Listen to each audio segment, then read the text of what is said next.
Rams linebacker Alec Ogletree, who was traded to the Giants. Ian, how did this go down?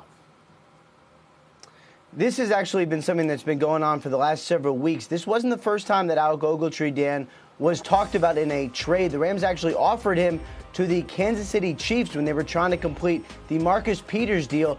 They offered Robert Quinn. They offered Ogletree. The Chiefs did not want either of these high-priced players, instead settling on draft picks. But at that point, it was clear that the Rams were trying to deal Ogletree, the same player, team leader that they signed to a 4-year, $42 million contract just last year. But clearly, they did not believe that he was a fit for them under Wade Phillips' new defense. They did not like the way he played the run. Even though he's a tough dude, even though he's a leader, they decided to move on. And now the Giants, a team that's had linebacker issues forever, gets one of the biggest playmakers at that position in the NFL. That cap number for Ogletree, right around $10 million, started all 67 games that he played in for the Rams over 5 seasons. Thanks, Ian.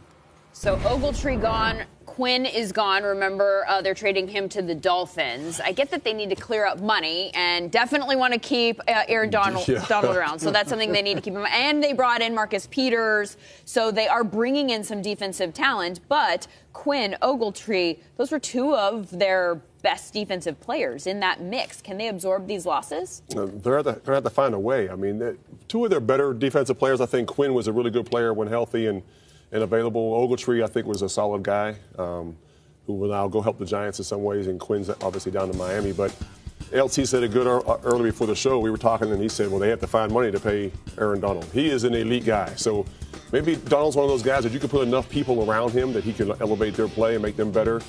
$10 million number for Ogletree to get rid of him and move him on, I think it really helps the Rams in the long haul. But you look at a team that played so well last year, and then they're getting rid of guys. It really makes you scratch your head.